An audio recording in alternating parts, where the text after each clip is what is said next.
हाच माझा गुन्हा, मला चीड येत नाही हाच माझा गुन्हा, सांगा दोष देव कुणा, दोष देव कुणा, दोष देव कुणा.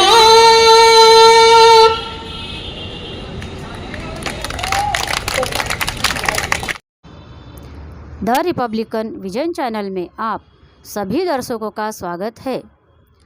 19 व 20 मार्च 2027 को डॉक्टर बाबा साहब आम्बेडकर जी की अध्यक्षता में ऐतिहासिक पानी का सत्याग्रह हुआ था, जिसे महाड़ का मुक्ति संग्राम भी कहा जाता है।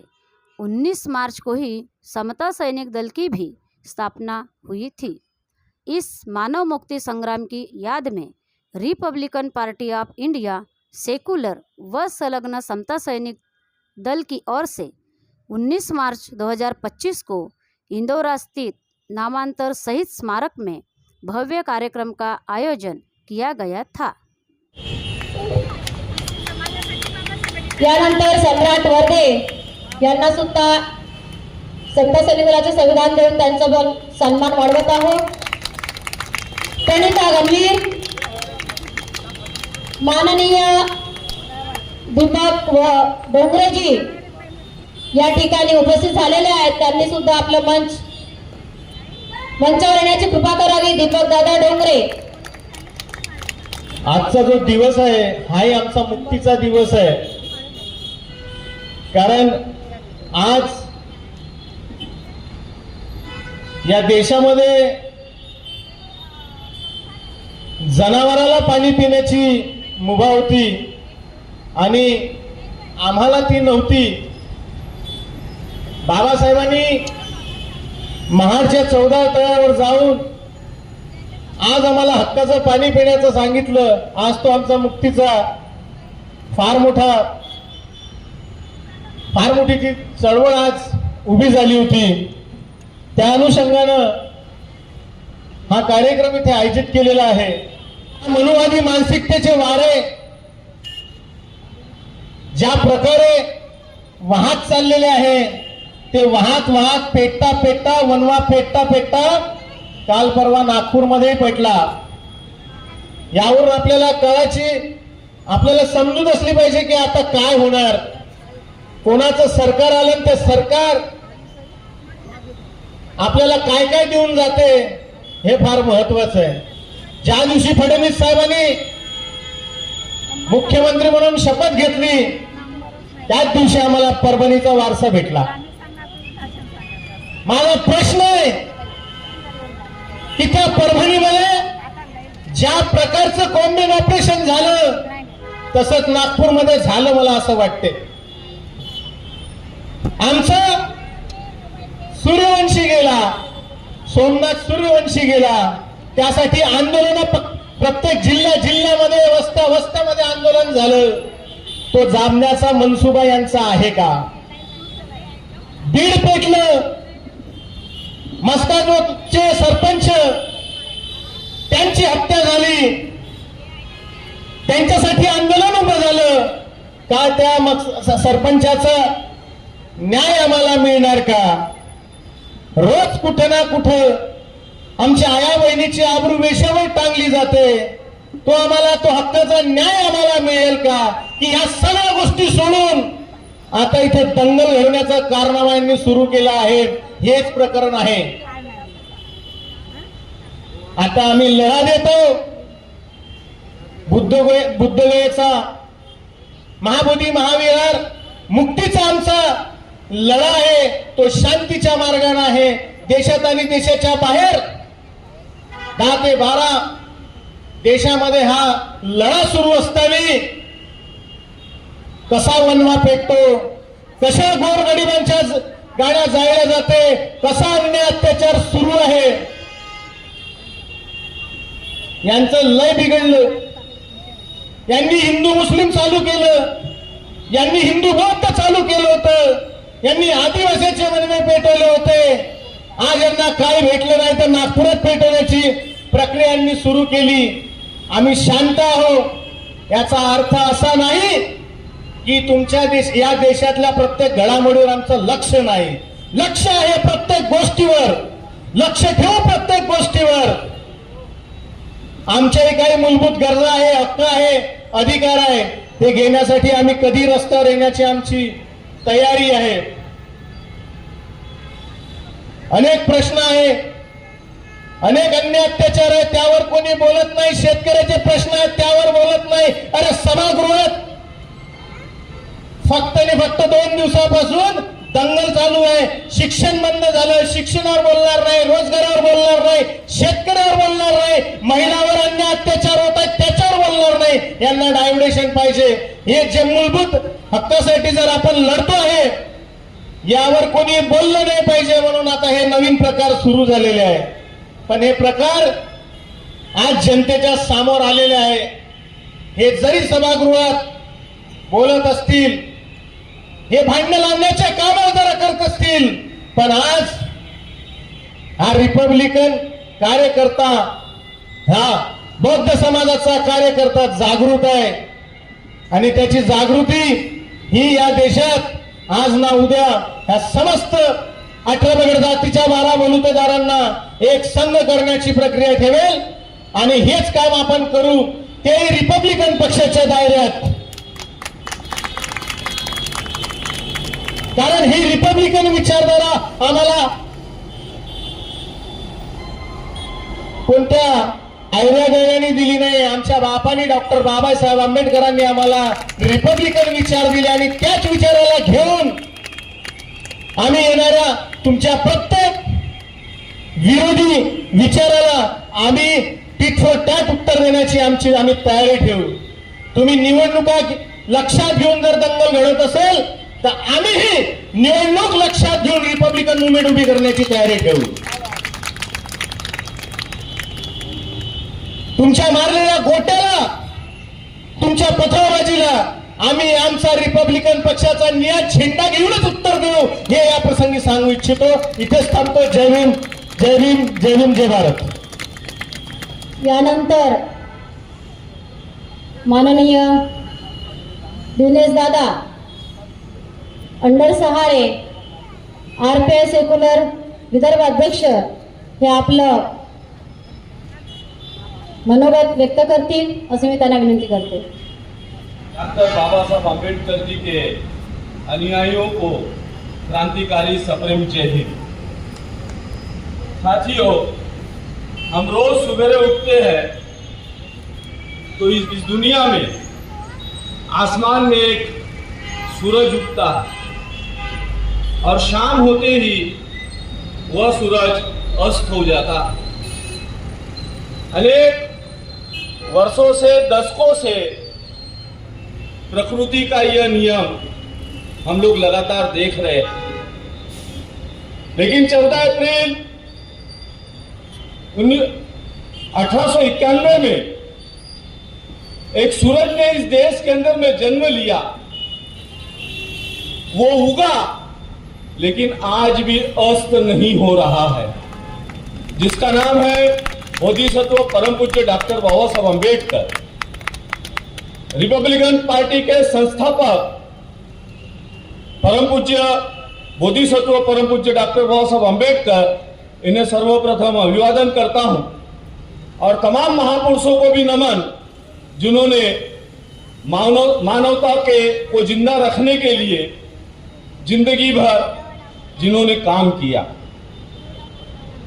साथियों, डॉक्टर बाबा साहब अम्बेडकर जी ने संविधान इस देश को दिया, पिछले 7 वर्षों में नहीं हुआ. वो कुछ 5-6-8 वर्षों में हम लोग होता हुआ देख रहे हैं. 1927 को जैसे ही डॉक्टर बाबा साहब अम्बेडकर जी ने पानी को हाथ लगाया तो वो पानी जल उठा. आग निकली है उस पानी से. सिर्फ अंजुली भर पानी डॉक्टर बाबा साहब अम्बेडकर जी ने नहीं पिया, तो इस देश के मनुवाद को समाप्त करने के लिए उन्होंने उस पानी को पिया.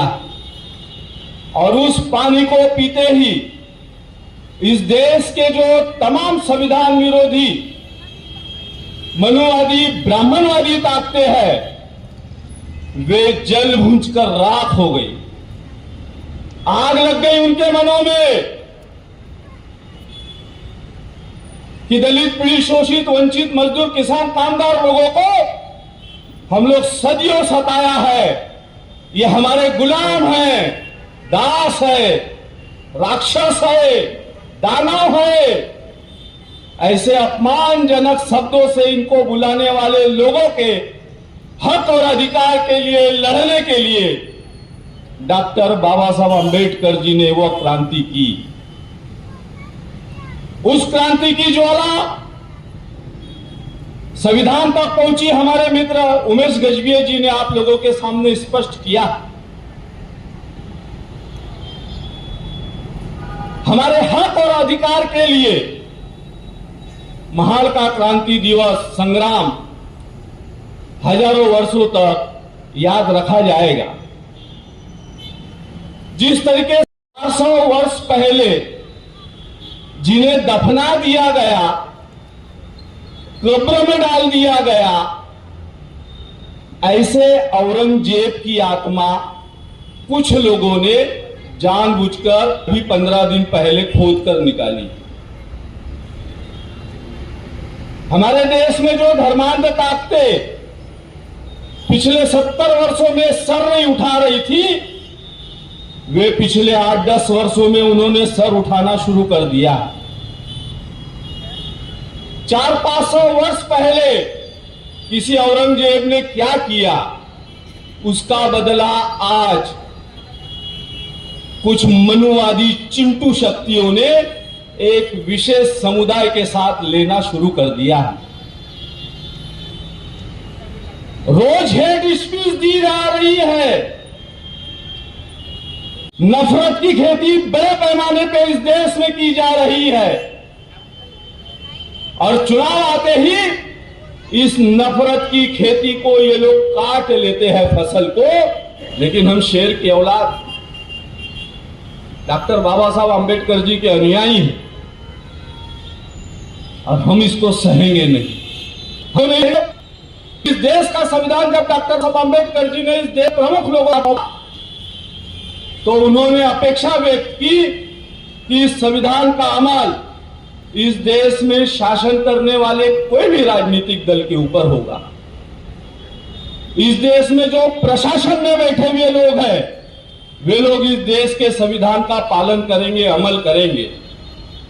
इस देश की जो न्याय व्यवस्था है वो इस देश के संविधान का पालन करने के लिए कृतिबद्ध होगी। और इस देश की जो मीडिया है, जिसे लोकतंत्र का चौथा स्तंभ कहा जाता है, यह मीडिया संविधान का पालन करने के लिए सामने आएगी। बाबा साहब आंबेडकर जी आगे कहते हैं कि अगर ये चारों व्यवस्थाएं अगर टूट गई, बिक गई, रुक गई, लड़खड़ा गई, तो फिर मेरे रिपब्लिकन पार्टी ऑफ इंडिया में काम करने वाले प्रत्येक भीम सैनिक की जिम्मेदारी है कि वे इस देश के शासन प्रशासन को बोले कि हमारा जो संवैधानिक अधिकार है उसका पालन तुमको करना होगा, और अगर नहीं करते हो तो हम ऐसी धर्मांध और जातीयवादी ताकतों को उखाड़ फेंकने का भी ताकत रखते हैं, कुवत रखते हैं। डॉक्टर बाबा साहब अंबेडकर जी ने अपने पार्टी की स्थापना के वक्त एक महत्वपूर्ण संदेश दिया था, जिसे हम लोगों ने निश्चित रूप से याद रखना चाहिए। उन्होंने कहा था कि मैंने मेरे पार्टी का झाड़ पथरीली जमीन पे लगाया है, मैंने मेरे पार्टी का झाड़ पथरीली जमीन पे लगाया है, जिसको फल देरी से आएंगे, और जिनको जिनको फल खाने की लालसा है, जल्दबाजी है, वे किसी भी राजनीतिक दल में जा सकते हैं, और फल खा सकते हैं। आज वो बात हम सच होते हुए देख रहे हैं कि डॉक्टर बाबा साहब अंबेडकर जी द्वारा दिए गए अशोक चक्र चिन्हांकित नीले झंडे को छोड़कर, वैश्विक रिपब्लिक विचारधारा को छोड़कर, बाबा साहब के रिपब्लिकन आंदोलन को छोड़कर हमारे बीच के जितने भी लालची गद्दार लोग हैं, वे लोग फल खाने के लिए आज कांग्रेस, बीजेपी, राष्ट्रीय, शिवसेना, वंचित बहु समाज पार्टी, बीआरएस वगैरह वगैरह राजनीतिक दलों में कर इस समय सावधान, सावधान, सावधान,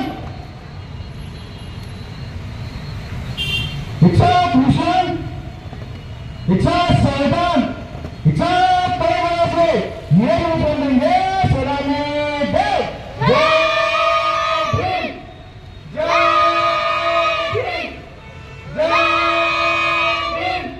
समता सैनिक दल प्रवेश घेणाऱ्या अनुसूचित जाती घटक जगह बड़ी कदम पहचान करेंगे चाहे कर।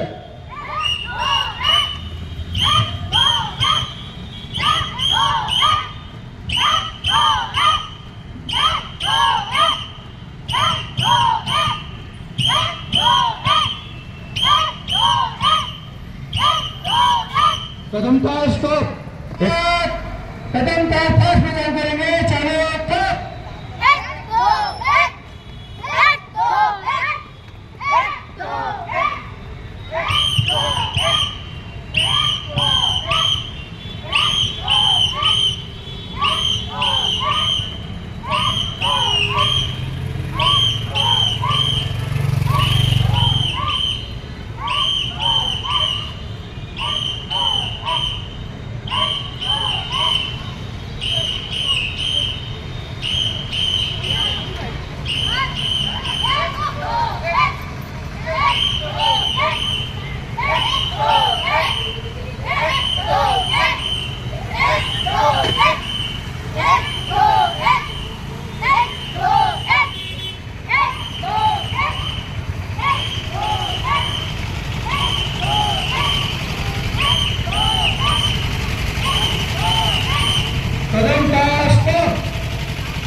माझ्या बंधू भगिनींनो, यांना सर्वांना माझा मैत्रीपूर्ण जय भीम।